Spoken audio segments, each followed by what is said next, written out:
मैं फिर से आपके लिए वीडियो लेकर आई हूँ। और हम जो कहानी पढ़ रहे थे बाइमर गणराज्य का उदय कैसे हुआ था, तो उसी क्रम में चलेंगे। तो जैसे कि हमने देखा कि जो विश्व युद्ध हुआ था उसके बाद जर्मनी पर बहुत ज़्यादा थोप दी गई थी कठोर शर्तें, बहुत सारा जुर्माना उसके ऊपर लगा था, व्यवस्थाएं बहुत अस्थिर थी। ऐसे समय में जो रेडिकलवादी थे, विचारधारा वाले लोग थे उस समय, इसके बारे में आज हम चर्चा करेंगे कि राजनीतिक रेडिकलवाद और आर्थिक संकट। रेडिकलवाद मतलब क्रांतिकारी जो विचारधाराएं होती हैं उनको रेडिकल बोलते हैं। तो जैसा कि पता है 1917 में रूसी क्रांति भी हुई थी, जिसको बोल्शेविक क्रांति कहते हैं। वहां रूस में भी क्रांति हुई थी। तो लगभग जर्मनी में भी वो सारी बातें उठने लगी थी। उन्हीं की तर्ज पर जर्मनी में भी जो स्पार्टैक्स लीग थी वो क्रांतिकारी विद्रोह की योजनाओं को अंजाम देने लगी थी। वहां पर कहां पर बाइमर गणराज्य में स्थापना के समय 1917 में, उस समय यहाँ भी बोल्शेविक की तर्ज पर ये स्पार्टैक्स जो लीग थी वो विद्रोह को अंजाम देने लगी थी, है ना। और मजदूरों और नाविकों की सोवियतें बनाई जाने लगी थी, जैसे कि सोवियत संघ में था, ठीक है। तो इस राजनीतिक बर्लिन के राजनीतिक माहौल में सोवियत किस्म की राजनीतिक व्यवस्था के नारे गूंज रहे थे कि सोवियत संघ जैसी राजनीतिक व्यवस्था यहाँ भी होनी चाहिए। तो इन सब चीजों से समाजवादी, डेमोक्रेट्स और कैथोलिक ये घबरा गए। इनको लगा कि ये सोवियत संघ की तर्ज पर यहाँ भी ये ना हो जाए, साम्यवादी शासन न लग जाए। तो इन्होंने क्या किया, लोकतांत्रिक गणराज्य का फैसला लिया। इनको लगा कि लोकतांत्रिक गणराज्य अब स्थापित करना चाहिए, नहीं तो साम्यवादी व्यवस्था लागू कर देंगे। तो इसी क्रम में ये बाइमर में इकट्ठे हुए सारे लोग और इन्होंने लोकतंत्र की स्थापना के लिए संविधान बनाया और चुनाव करवाने की वो सब गतिविधियां जारी रखी, है ना, ये सब किया। तो इस क्रम में फिर ये आगे बढ़े। ये जो समाजवादी थे, है ना, समाजवादी लोग, डेमोक्रेट, कैथोलिक, इन्होंने कहा कि भाई लोकतांत्रिक गणराज्य ही बना लिया जाए, नहीं तो ऐसा नहीं हो कि जैसे सोवियत संघ में साम्यवादी सरकार बन गई वैसी यहाँ भी बन जाए, है ना। इसी क्रम में इन्होंने वहां एक संवैधानिक लोकतंत्र के लिए एक संविधान का निर्माण किया था और जनप्रतिनिधि सरकार भी बनाने की कोशिश की थी, ठीक है। तो क्या किया इन्होंने, ये जो विद्रोह हो रहा था उसको पुराने सैनिकों के सहारे खत्म कर दिया। पुराने सैनिकों के कोर समूह ने, जो कोर संगठन था पुराने सैनिकों का, फ्री कोर नामक संगठन था, है ना, फ्री कोर संगठन ने इस विद्रोह को कुचल दिया। जो स्पार्टकिस्ट का जो विद्रोह चल रहा था ना, उसको, इस विद्रोह को कुचल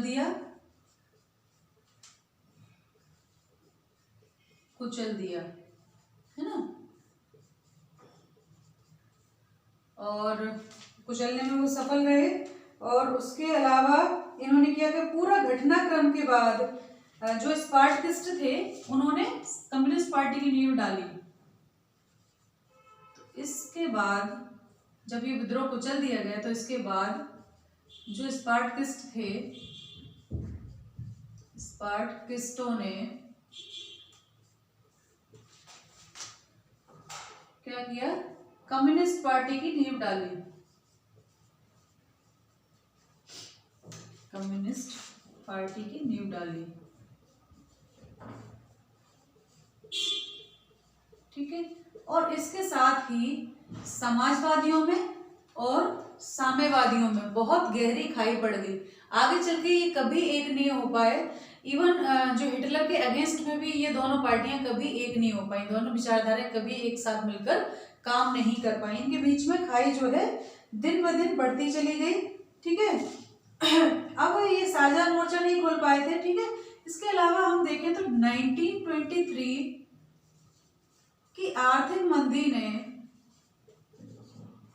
है 1923 की जो आर्थिक संकट था, आर्थिक संकट ने भी रेडिकलवादियों को,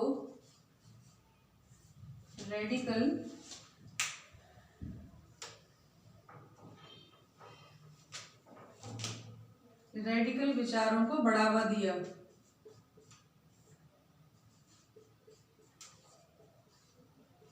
बढ़ावा दिया। ठीक है,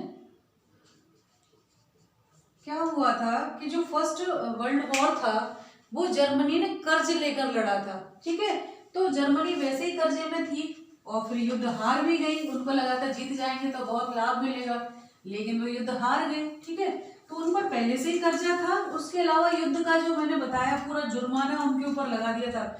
युद्ध का जो पूरा अपराध बोध था वो पूरा जर्मनी के ऊपर डाल दिया था दोष। और उसके वजह में उसको बहुत बड़ी संख्या में सोने, उसको बहुत बड़ा सोना जो भरना पड़ा था, हर्जाने के रूप में सोना भरना पड़ा था, तो कंगाल हो गए थे। फिर क्या हुआ, 1923 में जर्मनी ने जब उसकी आर्थिक स्थिति खराब हो गई तो उसने ये भरने से मना कर दिया, हर्जाना भरने से, पैसा देने से मना कर दिया जब, तो फ्रांस ने इसके औद्योगिक केंद्रों पर कब्जा कर लिया। वो औद्योगिक केंद्र जो है लोहे के भंडार थे बहुत बड़े, उस पर कब्जा कर लिया। तो अब क्या किया जर्मनी ने फ्रांस के विरोध में, जर्मनी ने फ्रांस के विरोध स्वरूप बहुत बड़ी मात्रा में, बहुत बड़ी मात्रा में क्या किया, कागजी मुद्रा निकाल दी, कागजी मुद्रा निकाल दी। ठीक है, अब क्या हुआ, जब इसने बहुत बड़ी संख्या में कागजी मुद्रा निकाल दी तो इसकी जो कागजी मुद्रा थी उसका मूल्य घटने लगा, है ना। जब इसके प्रतिरोध के रूप में निकाला था इसने, फ्रांस के प्रतिरोध के रूप में, तो इसकी जो कागजी मुद्रा थी मार्क, है ना, मार्क का अवमूल्यन होने लगा। तो जो अप्रैल में $1 के बराबर, $1 के बराबर 24,000 मार्क थे, वो जुलाई में कितने रह गए, जुलाई में, वो जुलाई में जाकर जो है जुलाई में जाकर वो 3,53,000, है ना, 3,53,000 हो गए। ठीक है, और अगस्त में कितने हो गए, धीरे एकदम से इसका अवमूल्यन शुरू हो गया, और अगस्त में कितना हो गया, अगस्त में जाकर हो गया 46,21,000। ठीक है, 46 लाख और 21,000, है ना। और वहीं पर आगे जाकर जो है बहुत ज्यादा इसका दिसंबर में कितना हो गया, 9,88,60,000, कितनी बड़ी संख्या में, मतलब ये अवमूल्यन हो गया मुद्रा का। तो कहने का अर्थ है कि अप्रैल से लेकर दिसंबर तक जो मार्क थी, वहां की मुद्रा थी, कागजी मुद्रा, बहुत तेजी से उसका अवमूल्यन हो गया। इसको अति मुद्रास्फीति कहा जाने लगा, यानी चीजों के दाम बहुत बढ़ने लगे। कई बार कार्टून के रूप में दिखाया जाता था कि लोगों को ब्रेड और पाव खरीदने के लिए बैलगाड़ी भर के पैसे ले जाने पड़ते थे, यानी इतने पैसों में एक ब्रेड या पाव आएगा। तो चीजों की कीमतें इसमें बढ़ने लगती हैं, और क्या होता है, मूल्य जो रुपए का है वो घटने लगता है, उसकी मुद्रा का मूल्य घटने लगता है। तो इसको बहुत बड़ी संख्या में इसमें अति मुद्रास्फीति की स्थिति आ गई थी जर्मनी में। इसको कंट्रोल करने के लिए अमेरिका ने हस्तक्षेप किया, और उसके लिए उन्होंने एक डॉक्स योजना बनाई थी। क्या बनाई थी, डॉक्स योजना। तो अति मुद्रास्फीति से उबरने के लिए, अति मुद्रा स्फीति से उबरने के लिए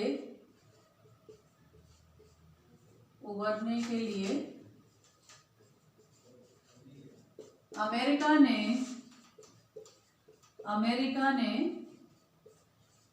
डॉप्स योजना लागू की।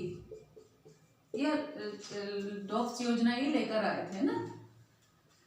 तो इसके माध्यम से उन्होंने हस्तक्षेप किया और अति मुद्रास्फीति को कम करने में जर्मनी की सहायता अमेरिका ने की, लेकिन ये सब बहुत लंबा नहीं हो पाया। और हम बात करेंगे मंदी के ऊपर। जो मंदी थी, मंदी के जो साल थे उनके बारे में हम चर्चा करेंगे। तो 1924 और 28 तक, 1924 से 1928 तक क्या हुआ, जर्मनी की स्थिति थोड़ी ठीक रही। जर्मनी की आर्थिक स्थिति कुछ सुधरी, कुछ स्थिर रही, कुछ स्थिर रही, ठीक है।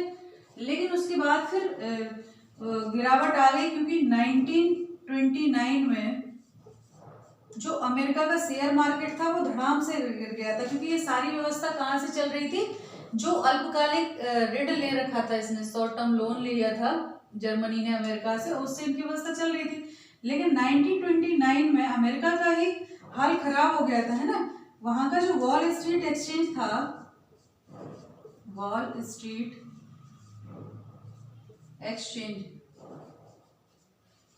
एक्सचेंज का क्या हुआ था, एक्सचेंज जो था वो धराशायी हो गया था, यानी गिर गया था एकदम से, धड़ाम, है ना, धराशायी हो गया था। तो ऐसे में क्या हुआ, 1929 से 1932 तक क्या हुआ था, स्थिति बहुत ज्यादा खराब हो गई थी। कैसे खराब हो गई थी, अमेरिका में भी ये स्थिति हो गई थी, उसके सारे उद्योग धंधे जो 40% तक पूरे सिमट गए थे। तो ऐसी स्थिति में लोग बेरोजगार हो गए थे, पूरे विश्व में मंदी का दौर था, और लोग तख्तियां गले में लगाकर ऐसे खड़े थे कि ऐसे डले थे कि मैं कोई भी काम करने के लिए तैयार हूँ, यानी काम था ही नहीं। किसानों की जो फसलें थी, जो उत्पादन थे, उनकी कीमतें नीचे गिर रही थी, उससे परेशान थे वो, और बेरोजगारी बढ़ रही थी, जो काम धंधे थे वो ठप हो गए थे। बहुत बड़ी विश्वव्यापी मंदी का सामना 29 से 32 तक ये सब चल रहा था। 23 से स्टार्ट हुआ था और 32 तक जाकर तो बहुत घोर मंदी की स्थिति में पूरा विश्व जो है फंस चुका था।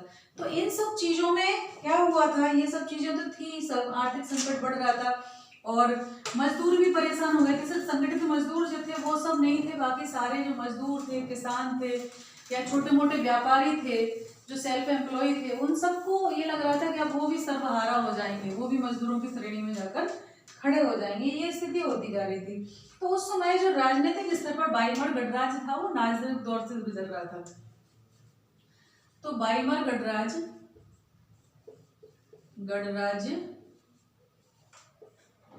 नाजुक दौर से गुजर रहा था,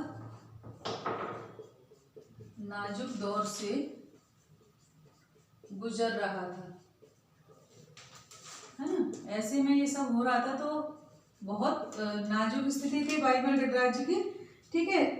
और संविधान में कुछ ऐसी कमियां थी, जो उसका संविधान था वाइमर संविधान, वो उसमें कुछ ऐसी कमियां थी जिनके चलते अस्थिरता का माहौल कभी भी पैदा हो सकता था। जैसे कि इसका आर्टिकल अनुच्छेद 48 के तहत राष्ट्रपति को आपातकालीन शक्तियां प्राप्त थी,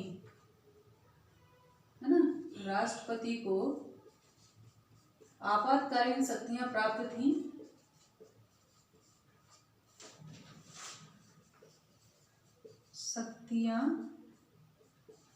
थी, उसमें क्या कर सकता था कि राष्ट्रपति जो है नागरिकता रद्द कर सकता था, सारे अधिकारों को रद्द कर सकता था, है ना, बहुत पावरफुल हो सकता था इस अनुच्छेद 48 के तहत। तो इस दौरान 23 से लेकर 32 तक इस आर्टिकल 48 का बहुत बार प्रयोग भी हुआ और कई मंत्रिमंडल के हाथों में ये जो है रहा। वाइमर गणराज्य जो है बहुत कम समय में ही 20 मंत्रिमंडलों के हाथ में रहा, 20 मंत्रिमंडलों के हाथ में रहा, है ना, बार बार बदला। और इसके अलावा जो 239 दिन से ज्यादा नहीं रहे, है ना, इनकी औसत अवधि कितनी थी, 239 बस डेज, है ना।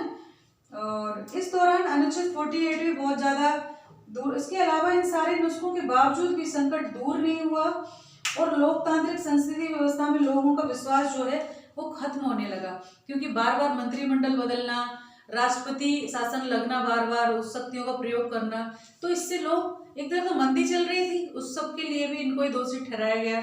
और चूंकि मैंने कहा ना, उत्तराधिकारी जो आया था उसमें कर्जा आया था उसके हाथ में, आर्थिक संकट आया था, तो वो उसको ढोते ढोते, एक तो नई व्यवस्था थी और ऊपर से उस सारी समस्याओं को ढो नहीं पाया वो, है ना। तो ये सारी चीजें थी। इसके बाद हिटलर का उदय होता है। तो अगले वीडियो में हम पढ़ेंगे, चर्चा करेंगे कि कैसे हिटलर का इन सब परिस्थितियों के चलते जो है बाद में हिटलर जैसा तानाशाह व्यक्ति जो है उदय हुआ। तो ध्यान रखिए, पढ़ाई करते रहिए, मैं आपके साथ हूँ। नमस्ते सभी को।